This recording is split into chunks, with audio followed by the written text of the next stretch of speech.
दोस्तों, बंगाल में इस बार चुनाव नहीं, जंग चल रही है। 7 जजों को 9 घंटों तक बंधक बना लिए जाने की घटना के बाद राज्य में दोनों प्रमुख राजनीतिक पार्टी भाजपा व टीएमसी के बीच महासंग्राम शुरू हो गया है।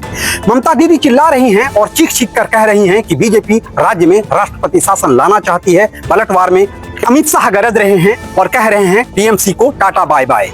कोई गुंडा वोटर को नहीं रोक पाएगा और 15 दिन तक बंगाल में ही डेरा जमाने की बात कह रहे हैं।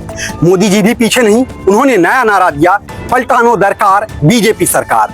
आइए हम चर्चा करते हैं बंगाल के ताजा राजनीतिक हालात पर। दोस्तों, मैं हूं पंकज झा, आप देख रहे हैं न्यूज आउटबॉक्स।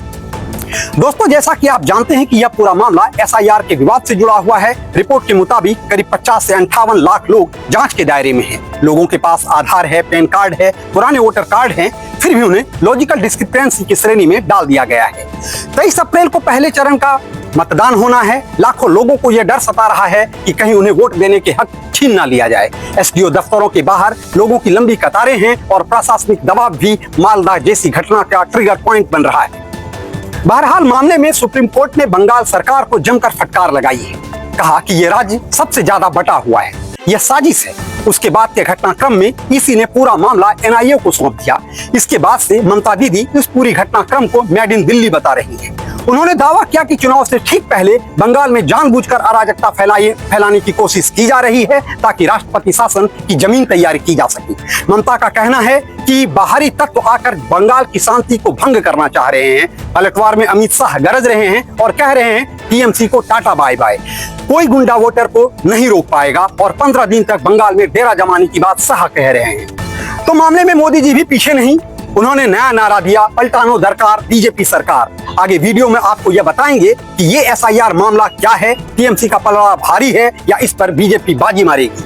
पूरी सनसनी रैलियों के धमाकेदार भाषण और असली सच्चाई अंत तक देखें, वरना आप पछताएंगे। वीडियो को लाइक करें, शेयर जरूर कीजिए ताकि यह जानकारी दूसरे लोगों तक भी पहुंच सके। दोस्तों, एसआईआर का मामला बिहार के बाद बंगाल पहुंच गया है। यह मामला अपने शुरुआती समय से ही विवादास्पद रहा है। वहीं अब बंगाल में भी इसकी लौ तेज हो गई है। चुनाव आयोग ने वोटर लिस्ट की खास जांच शुरू की। कई नाम कट गए, लोग गुस्से में आ गए, जिसके चलते 1 अप्रैल को मालदा के कालीचक में 7 जज साहब को बंदी बनाकर रख लिया गया। अचानक भीड़ ने उन्हें घेर लिया। 9 घंटे तक जजों को बंदी बनकर रहना पड़ा। पानी खाना के लिए भी उन्हें तरसना पड़ा। इसमें 3 महिला जज भी शामिल थी। तो मामले में सुप्रीम कोर्ट ने कहा ये प्लान किया गया है, ये न्यायपालिका पर यह हमला है। सुप्रीम कोर्ट ने इसे सोची समझी राजनीति का साजिश बताया। उन्होंने इसे न्यायपालिका पर हमला करार दिया। कोर्ट ने बंगाल के चीफ सेक्रेटरी, होम सेक्रेटरी और डीजीपी को नोटिस भेजा। इसी को कहा केंद्रीय फोर्स बुलाओ और एनआईए से जांच कराओ। टीएमसी कह रही है बीजेपी ने फर्जी वोटर जोड़े हैं, हम विरोध कर रहे हैं। बीजेपी कह रही है टीएमसी बोगस वोटर बचाने के लिए जजों को बंधक बना रही है। ममता दीदी ने अमित शाह पर सीधा हमला बोला। उन्होंने कहा यह प्रेसिडेंट रूल का ब्लूप्रिंट है, बीजेपी बंगाल को बर्बाद करना चाहती है। दोस्तों, यह मामला इतना बड़ा है कि पूरा बंगाल सुलग रहा है। हिंसा, झड़पें, रैलियां, सब कुछ। वहीं अमित शाह भी आग उगल रहे हैं। कोलकाता रोड शो के दौरान और रैलियों में भी शाह ने आग उगली और कहा 2026 बंगाल का साल है, टीएमसी को बोलो टाटा बाय बाय। कोई गुंडा बंगाल के वोटरों को मतदान केंद्र तक जाने से नहीं रोक सकेगा। निर्भय होकर वोट डालें। 15 साल टीएमसी ने सिंडिकेट राज चलाया है, भ्रष्टाचार घुसपैठियों का राज रहा है। अब बीजेपी आएगी तो हर घुसपैठियों को बाहर फेंक देगी। शाह ने शुभेंदु अधिकारी के साथ रोड शो में यह बोला है, ममता को हराना बीजेपी का शॉर्टकट है, हम 170 सीटों को टारगेट कर रहे हैं। शाह ने टीएमसी पर चार्जशीट भी जारी की, कहा 15 साल का माफिया राज्य खत्म करो। दोस्तों, शाह की आवाज में गुस्सा साफ दिख रहा है, जैसे कह रहे हो अब खेल खत्म। वहीं पश्चिम बंगाल में पीएम मोदी का जलवा भी कम नहीं। रैली में मोदी जी ने टीएमसी पर तीखा हमला बोल रहे हैं। टीएमसी ने बंगाल को पूरी तरह बर्बाद कर दिया है। 15 साल का माफिया राज अब खत्म होना चाहिए। नया नारा दिया, पलटानो दरकार बीजेपी सरकार। मोदी जी ने कहा बंगाल के लोग विकास चाहते हैं, टीएमसी सिर्फ वादे करती है, बीजेपी काम करती है। रोजगार, सुरक्षा और समृद्धि लाएंगे, राज्य में सत्ता में हम ही आएंगे। ममता दीदी भी प्रधानमंत्री मोदी और अमित शाह पर जमकर पलटवार कर रही हैं। वीरभूम और मुर्शिदाबाद की रैलियों में ममता जी ने जमकर पलटवार किया। बीजेपी बड़ा खेल कर रही हैं, लेकिन इस बार भी उनका खेल नहीं चलेगा। एसआईआर पर बोला 1.2 करोड़ वोटरों का नाम काट दिया गया है, यह साजिश है, प्रेसिडेंट रूल लगाने की तैयारी चल रही है। ममता ने कहा मैं हर सीट पर उम्मीदवार हूं, बंगाल टीएमसी का है और टीएमसी का ही रहेगा। उन्होंने टीएमसी को मैनिफेस्टो जारी किया, महिलाओं को ज्यादा पैसे, स्वास्थ्य सुविधाएं, युवाओं के लिए नौकरियां, और कहा बीजेपी अगर आई तो तुम्हारा खाना, कपड़ा, शिक्षा सब छीन लेगी।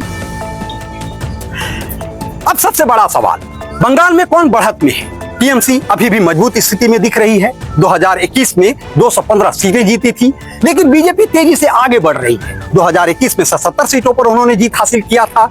अब शुवेंदु अधिकारी जैसे चेहरे और मोदी शाह की रैलियां बीजेपी को जोरदार पुशअप दे रही हैं। एसआईआर मामले में टीएमसी को नुकसान पहुंचाया, लेकिन ममता का मैं हर सीट पर उम्मीदवार वाला दांव भी जोरदार है। कई लोग कह रहे हैं अगर टीएमसी 170 सीटें जीतती हैं तो ममता फिर सीएम बनेगी, लेकिन अगर भाजपा 100 सीट पार कर जाती है तो पूरा खेल पलट जाएगा। बंगाल में हिंसा, घुसपैठ, भ्रष्टाचार, ये सब मुद्दे गर्म हैं। टीएमसी का पलड़ा अभी भारी दिख रहा है, लेकिन बीजेपी की लहर भी कहीं भी रुकने का नाम नहीं ले रही है। दोस्तों, बंगाल चुनाव 2026 अब सिर्फ चुनाव नहीं, बंगाल की किस्मत का फैसला है। एसआईआर बम फटा, जजों को बंधक बनाया गया, बात सुप्रीम कोर्ट तक पहुंच गई, रैलियों में आरोप प्रत्यारोप सब कुछ चल रहा है। टीएमसी कह रही है हम जीतेंगे, बीजेपी साजिश कर रही है। बीजेपी कह रही है टीएमसी का राज खत्म, अब बदलाव आएगा। दोस्तों, आपको क्या लगता है, एसआईआर मामले से टीएमसी को नुकसान होगा या फायदा? ममता फिर सीएम बनेगी या मोदी शाह की जोड़ी इस बार बाजी पलट देगी? कमेंट में जरूर लिखिए।